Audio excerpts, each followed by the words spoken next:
أعوذ بالله من الشيطان الرجيم بسم الله الرحمن الرحيم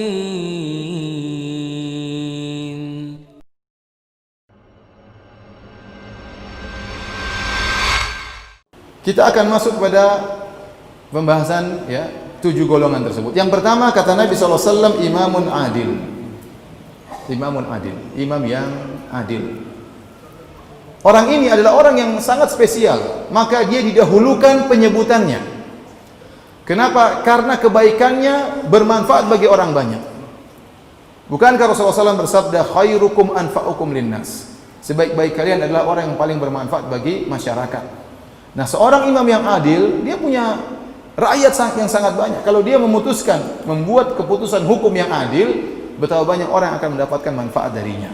Jutaan manusia ikut bahagia dengan keadilannya. Maka kata para ulama, dia didahulukan disebutkan daripada yang lainnya. Yang lainnya juga hebat-hebat, tapi dia yang paling hebat.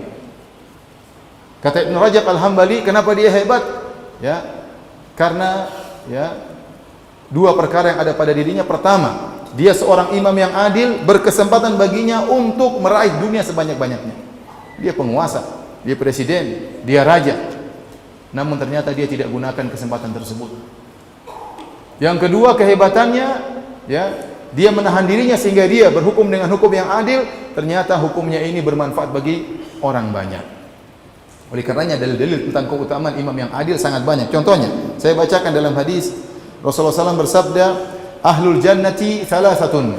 Sungguhnya penghuni surga ada 3. Yang pertama Rasulullah SAW sebutkan dzu sultanin muqsit, itu seorang yang memiliki kekuasaan dan dia adil. Dalam hadis yang lain kata Rasulullah SAW, ahabbun nasi ila Allah yaumal qiyamati wa aqrabuhum minhu majlisan imamun adil. Orang yang paling dicintai oleh Allah Subhanahu wa taala dan yang paling dekat dengan Allah pada hari kiamat adalah seorang pemimpin yang adil. Baik, siapa yang dimaksud dengan pemimpin yang adil? Berkata Al-Hafidz Ibnu Hajar rahimahullah dalam Fathul Bari, beliau berkata, wal muradu bihi sahibul wilayatil uzma. Yang dimaksud dengan pemimpin yang adil yaitu sang presiden atau sang penguasa yang memiliki kekuasaan yang kenegaraan. Wa yultahaqu bihi kullu man waliya syai'an min umril muslimin. Namun diikutkan juga setiap orang yang memiliki wilayah kekuasaan meskipun kecil. Oleh karenanya masuk di dalamnya gubernur, masuk di dalamnya wali kota, masuk di dalamnya bupati, kemudian Pak Lurah, Pak Camat, bahkan Pak RT, Tetapi semakin luas kekuasaannya, semakin mulia di sisi Allah Subhanahu wa taala kalau dia adil. Tapi kata Ibnu Hajar rahimahullah, setiap orang yang mengatur urusan kaum muslimin, dia punya bawahan, maka dia dianggap imam. Mengatur urusan kaum muslimin. Dalam hadis yang lain Rasulullah SAW bersabda, innal muqsitina indallahi ala manabir min nur an yaminir rahman alladzina ya'dilun fi hukmihim wa ahlihim wa mawullu. Sungguhnya orang-orang yang adil di sisi Allah di atas mimbar-mimbar yang terbuat dari cahaya, berada di sisi kanan Allah Subhanahu wa taala, yaitu orang-orang yang adil dalam hukum mereka dan dalam keluarga mereka dan dalam urusan yang diserahkan kepada mereka.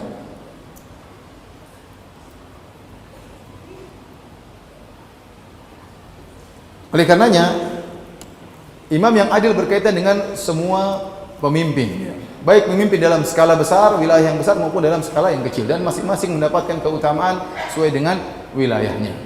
Maka saya katakan, jika Anda memiliki jabatan, kesempatan Anda untuk masuk dalam hadis ini. Taruh dia seorang rektor misalnya, atau dia seorang camat misalnya, atau dia kepala bagian ini, dia punya anak buah, maka berusahalah untuk berbuat seadil-adilnya. Munculkan hukum yang bermanfaat bagi masyarakat. Kenapa? Yang akan bahagia banyak orang. Kalau Rasulullah SAW mengatakan di antara amalan yang paling dicintai oleh Allah Subhanahu wa taala, sururun tudkhiluhu ala qalbil muslim. Rasa senang yang kau masukkan dalam hati seorang muslim, itu Allah senang. Apalagi kau masukkan rasa senang kepada banyak orang, kepada ribuan orang, kepada jutaan orang. Luar biasa. Saya tidak bisa bayangkan bagaimana seorang presiden yang adil. Seandainya suatu negara rakyatnya 200 juta, kemudian presidennya adil, membahagiakan 200 juta orang, betapa banyak pahala yang dia dapatkan. Oleh karena Ibnu Taimiyah rahimahullahu taala sangat memuji seorang pemimpin yang adil. Dia berkata apa? Fa idza ijtahada ar-ra'i fi islahi dinihim wa dunyahum bihasabil imkan fa innahu afdalu ahli zamanihi wa kana minal mujahidin fi sabilillah. Beliau berkata, jika seorang pemimpin bersungguh-sungguh berisytihad untuk memperbaiki agama rakyat dan untuk memperbaiki dunia rakyat, dia perhatikan dua-duanya. Pemimpin yang benar bukan hanya memperhatikan dunia rakyatnya, tetapi juga perhatikan agama rakyatnya, bagaimana agamanya bisa berjalan, bagaimana dunia mereka juga bisa berjalan. Jika dia sudah bersungguh-sungguh untuk perbaiki, sebisa mungkin, berhasil atau tidak berhasil urusan Allah, tapi dia berusaha sebisa mungkin. Kata Ibnu Taimiyah rahimahullah, fa innahu afdalu ahli zamanihi. Dia adalah orang yang paling afdal di zamannya. Kenapa? Dia sedang memikirkan banyak orang. Kita peduli dengan satu orang, pahalanya besar. Antum bayangkan, ada seorang dimasukkan surga oleh Allah gara-gara apa? Gara-gara dia memindahkan gangguan di jalan. Kenapa? Dia pikir orang lain, ini gangguan, jangan sampai ganggu orang, dia pindahkan, masuk surga. Masuk surga. Bagaimana lagi kalau dia memikirkan ratusan juta orang, dia memikirkan puluhan juta orang. Orang ini mujahid, kata Ibnu Taimiyah rahimahullah. Berat memang, cobaannya banyak. Banyak orang yang menentang, tapi kalau dia bisa berusaha, masalah berhasil enggak berhasil urusan Allah Subhanahu wa taala. Tapi kata Ibnu Taimiyah, fa idza syahada ra'i, kalau dia berusaha dengan sungguh-sungguh, maka dia adalah afdalu ahli zamani. Dia adalah orang yang terbaik di zamannya. Kenapa? Manfaat yang dia berikan sangat luar biasa. Dari sini kita tahu, ya, sebaliknya jika seorang imam tidak adil, maka dia adalah orang yang paling hina di zamannya.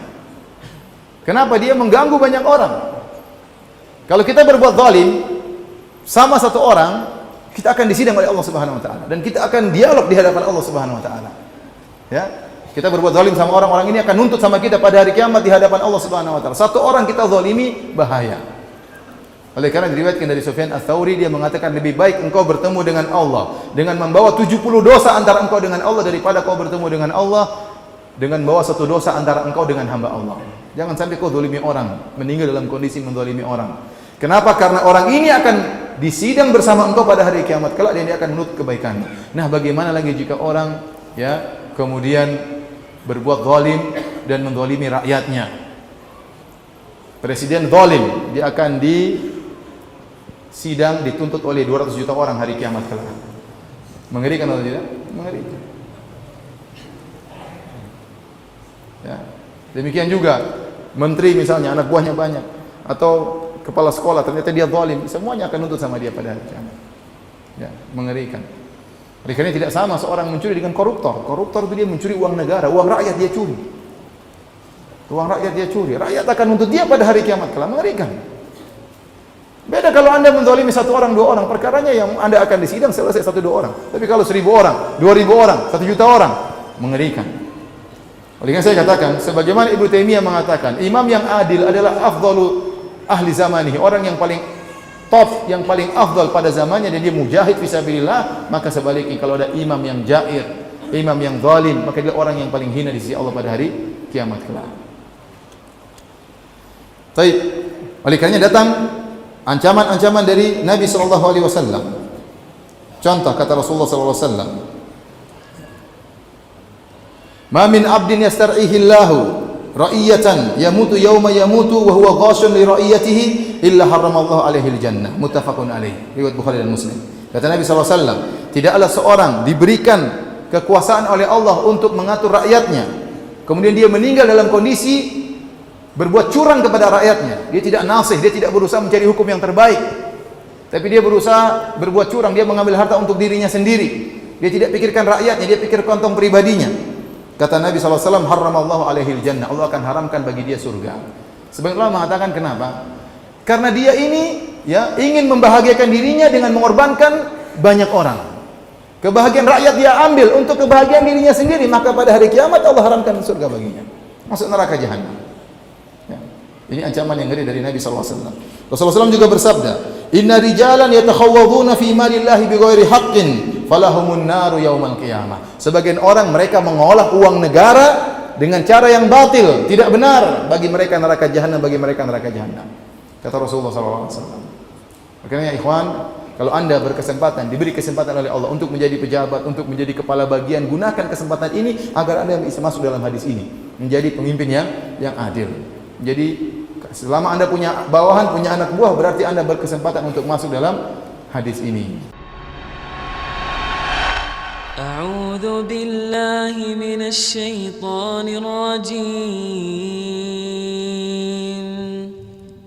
بسم الله الرحمن الرحيم